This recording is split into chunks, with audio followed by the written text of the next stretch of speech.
cold December morning in 1987, a man walking across Ilkley Moor in Yorkshire, England, saw and photographed what he believed to be an extraterrestrial being.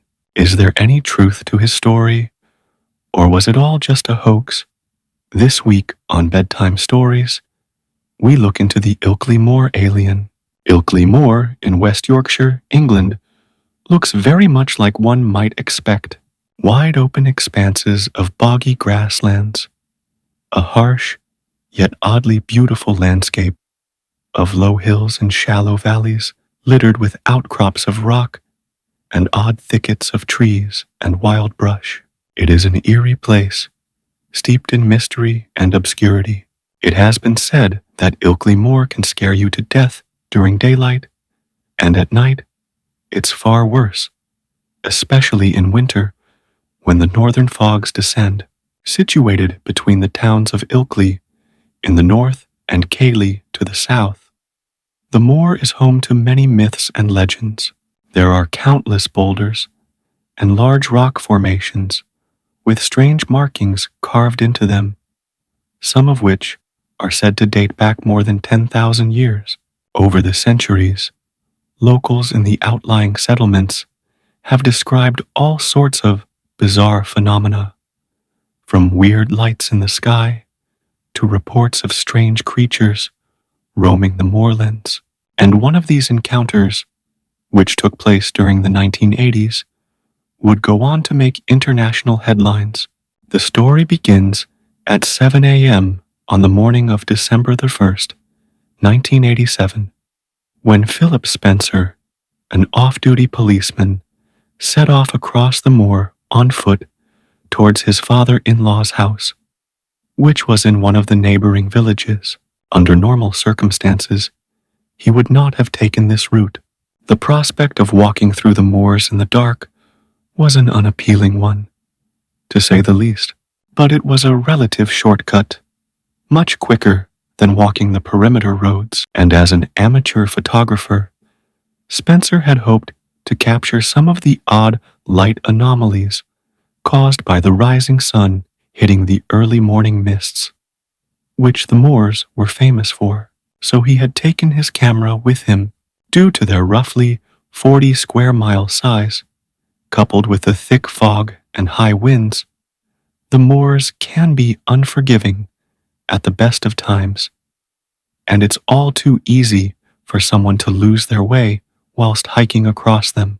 So, as a precautionary measure, Spencer also packed his compass. It was a cold morning, and the frosty ground crunched underfoot as he stepped out onto the grasslands. A chance passerby might well have seen his dark silhouette fading away into the darkness of the thick fog, and thought one of two things. Either he was a very brave man, or completely mad. Despite Spencer's own reservations, the walk was uneventful, and in actual fact, rather pleasant. But at some point during his journey, he noticed that the day had suddenly dawned, which struck him as odd because he didn't recall seeing the sunrise over the eastern horizon. He didn't dwell on this too much, as he had just reached a small coppice and was getting ready to take some photographs when a slight movement to his right caught his attention and caused him to turn his head, and the image of what he saw standing there would stay with him for the rest of his life. His no more than 50 meters away, on the slight incline of an escarpment, stood a small, grayish figure, roughly 4 feet in height. At first glance, and in the low light, he thought he was looking at a young child in a costume. But as his eyes adjusted, it became quite obvious that the small figure was not human in the form before. Its head was abnormally large, and it had big, black, almond-shaped eyes. It was gesturing with one of its hands, as if to say, "Do not come any closer." Spencer was nonplussed, but after his initial shock had subsided, he raised his camera and managed to snap a single photo of the strange creature just before it turned and retreated the rest of the way up the escarpment. Although some way behind, he hurried after it and got to the top of the rise, just in time to see a dome-shaped saucer shooting off into the sky at phenomenal speed. So fast, in fact, that he didn't have time to take another picture. Spencer stood in silence, looking up at the dark clouds, dumbfounded by what he had just witnessed. When he finally came to his senses, he scanned his surroundings for any clues that might explain what had just happened, but found nothing. There was no sign whatsoever of the creature or the strange craft ever having been there. Feeling somewhat disorientated, he took out his compass to get a bearing on his location. Whilst he was sure he was facing north, the needle was oddly pointing south. Fortunately, he knew the moors quite well, and thinking that the compass may be faulty, decided to disregard its reading altogether and go with his gut instinct. Continuing on his journey, he eventually reached his father-in-law's village, which confirmed that the compass had indeed been pointing him in the wrong direction. A few other anomalies became apparent when Spencer checked the time on the village clock. It indicated that it was just after 10 a.m., at which point he remembered thinking earlier on that it was much lighter than it should have been. His walk across the moor should have taken no more than an hour, yet he had started out at 7 a.m. and had arrived at his destination just after 10, which meant that, in reality, it had taken him a full 3 hours. Even with his stopping to take photographs, this should not have been the case. He now realized that either he had set out later than he had thought, or he was in fact missing time, the prospect of which he found unsettling, given what he had just witnessed. Remembering the picture he had taken, he managed to get the film from his camera, developed within 24 hours, and upon examining the shots, he discovered that he had indeed captured an entity of some description on film, although the image quality was fairly poor. Despite this, he knew he had something of importance, and through the proper channels, he was able to contact a UFO investigator by the name of Peter Howe. During their initial telephone conversation, Howe was skeptical of Spencer's account, thinking that the story sounded far too good to be true. However, upon meeting and interviewing Spencer, and after viewing the accompanying photograph, he was convinced that he was dealing with a man of integrity, and that the case was genuine. Howe's next step was to have the photograph analyzed by a number of specialists. It was first sent to a wildlife photography expert, who confirmed that the creature in the image, if it was a creature at all, did not match the description of any wild or domestic animal local to the area. If anything, it appeared more humanoid in shape. The next stage was to send the image to the United States for further examination. Dr. Bruce McCabe, an optical physicist for the United States Navy, expressed his opinion, concluding that the slow shutter speed used for low-light conditions made the film far too grainy for proper analysis.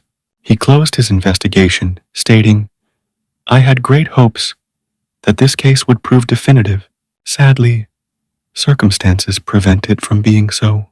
Somewhat indifferent to McCabe's comments, Howe turned his attention to other aspects of the case, such as the compass and the scene where the encounter had allegedly taken place. Both were examined by a local university, and neither was found to exhibit any signs of radiation. However, it was confirmed that the polarity of the compass needle had been reversed, suggesting that it had been subjected to a strong magnetic field at some point in time. With that, The investigation was effectively drawn to a close. Over the next few months, Spencer began to have strange dreams, and as a result, became deeply troubled by the missing time he had experienced. Howe suggested that he undergo regressive hypnosis as soon as possible. They contacted Dr. Singleton, who agreed to conduct the session on the 16th of March, 1988. Under hypnosis, Spencer described an extraordinary encounter, saying that he had been walking along the moor when he had suddenly spotted the strange creature just ahead of him. It was said to have been around 4 feet tall, with a large head and dark eyes, and grayish-green skin. It had unusually long arms, but short legs, which appeared thin, almost as if they were in a state of atrophy. One of its most striking features was its exceptionally large hands.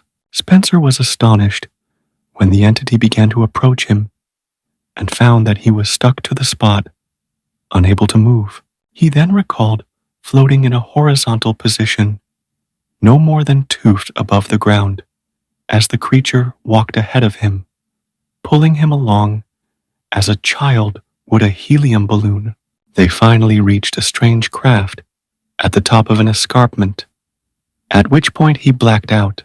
Upon waking, he found himself in a bright round room, where a voice told him not to panic. He discovered that he was able to move freely, but remained still as he was examined by 3 more entities, similar to the one he had encountered earlier. He was then shown 2 films, one which depicted mankind's continual destruction of the planet through war, pollution, and other means. The second film, however, remains a mystery, as Spencer was instructed by his captors never to talk about it, and he has since refused to do so, even under hypnosis. Afterwards, the voice asked him if he understood what he had been shown, which he acknowledged with a nod, before blacking out again and finding himself back on the moor. A small movement to his right caused him to turn his head, and that's when he saw and photographed the small humanoid figure, although at that exact moment, he did not recall his aforementioned abduction or ever having seen the entity before. So, what did Spencer photograph that day? Is there any truth to his tale? At least as far as the image is concerned, it can't be debunked. For the same reasons it can't be given as proof. The image quality is unfortunately just not good enough. Whilst it could well be a genuine picture of an extraterrestrial entity, it could just as easily be a bush of some kind, or even a mannequin. Some years later, another investigator visited the scene of the encounter and photographed himself at the same distance and location in order to get a sense of scale. This demonstrated that whatever it was had been around the height reported by Spencer. Furthermore, there was no bush or hedge in the exact spot where it had been stood, somewhat ruling out the possibility that the anomaly was part of the foliage. Skeptics have been quick to dismiss the case as a hoax, as indeed, it wouldn't have been too hard to perpetuate. One thing they have frequently pointed out is the awkward angle at which the figure appears to be standing, almost as if it is being propped up in some way, as a mannequin would need to be. Secondly, the compass could easily have been tampered with before Spencer even set out on his walk. And finally, particular attention has been drawn to how apparently absurd Spencer's abduction experience sounds.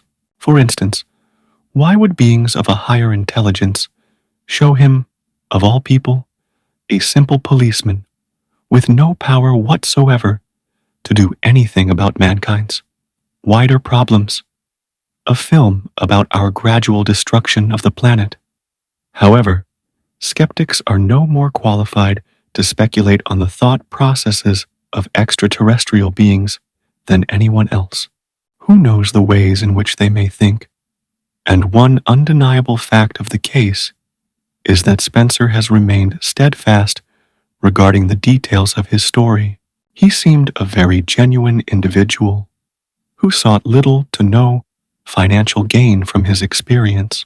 One has to question then what his motives would have been behind propagating such a hoax, especially as the name Philip Spencer is actually a pseudonym and his real name remains unknown. So it is quite evident that he has not sought fame either. The community's opinion on the photograph and the alleged alien abduction experience remains split. Believers will see what they want to see, and skeptics will see nothing at all. Ultimately, it all depends on one's mindset, and for that reason, the case remains wide open to debate.